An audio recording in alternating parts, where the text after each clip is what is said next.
વિસાવદર બેઠક પર શાંતિપૂર્ણ મતદાન થઈ રહ્યું છે। ગ્રીન બૂથ બન્યા આકર્ષણનું કેન્દ્ર। આ વખતની ચૂંટણીમાં પર્યાવરણ જાળવણીનો સંદેશ આપવા માટે ચૂંટણી તંત્ર દ્વારા એક અનોખી પહેલ કરવામાં આવી છે। વિસાવદર બેઠક પર કુલ 15 મતદાન મથકોને ગ્રીન ઇલેક્શન બૂથ તરીકે તૈયાર કરવામાં આવ્યા છે। આ બૂથ પર પ્લાસ્ટિકનો ઉપયોગ ટાળી ઇકો ફ્રેન્ડલી સામગ્રીનો ઉપયોગ કરવામાં આવ્યો છે। પર્વત અને જંગલ જેવા દુર્ગમ વિસ્તારોમાં કનકાઈ મતદાન મથક ઊભું કરાયું। સંદેશા વ્યવહાર માટે જંગલ ખાતાના અદ્યતન ઉપકરણોનો ઉપયોગ કરાયો છે। ગ્રીન બૂથના કારણે આ ચૂંટણીમાં પ્લાસ્ટિક મુક્ત ચૂંટણી થઈ રહી છે। મતદાન મથકમાં મોબાઈલ લઈ જવા પર પણ પ્રતિબંધ મુકાયો છે। ચૂંટણી પંચે પ્રથમવાર મતદાન મથક બહાર મોબાઈલ રાખવાની સુવિધા ઉપલબ્ધ કરી છે।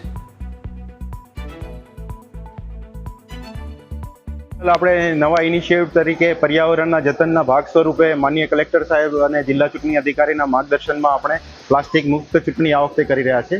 જેમાં મોટાભાગે આપણે જે સિંગલ યુઝ પ્લાસ્ટિક હોય છે કે જે લાંબા સમય સુધી વિઘટન પામતું નથી, એની જગ્યાએ આપણે બાયોડિગ્રેડેબલ બેગ બનાવેલી છે, જે ચોમાસાના વાતાવરણમાં વોટરપ્રૂફ તો રહે જ છે, આપણું મટીરિયલ સુરક્ષિત રાખે, પરંતુ એ વિઘટન એનું ઝડપથી થાય છે બિકોઝ એ એકદમ કુદરતી જે સ્ટાર્ચ છે એમાંથી બનાવવામાં આવે છે। એટલે આ વખતે આપણે એ તરફ જઈ રહ્યા છીએ। અને આજે મને એક નવો અનુભવ થયો કે ગ્રીન ઇલેક્શન ટૂંકમાં હરિયાળી ક્રાંતિ માટે જે મને રોપા આપવામાં આવ્યા એ મને બહુ વાત ગમતી છે। એટલે આ પર્વ વારી વખતે આ રીતે ઉજવતું રહે એ મને બહુ સારું લાગ્યું છે। એટલે મતદાન કરવાનો મને ઉત્સાહ વધ્યો અને પબ્લિકોને બધાને વિનંતી છે કે આ પર્વને હરિયાળી ક્રાંતિમાં ઉજવે એવી મને વિનંતી છે બધાને।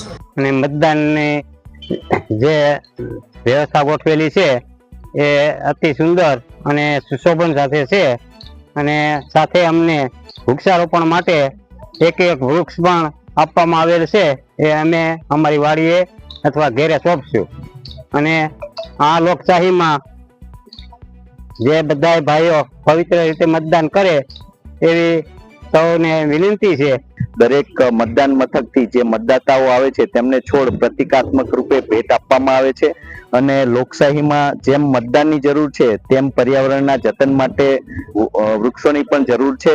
અને વૃક્ષો વાવી પર્યાવરણનું જતન કરવા માટેનો એક સરસ મજાનો મેસેજ વહીવટી તંત્ર દ્વારા આપવા માટેનું એક નવીન પહેલ કરવામાં આવેલી છે।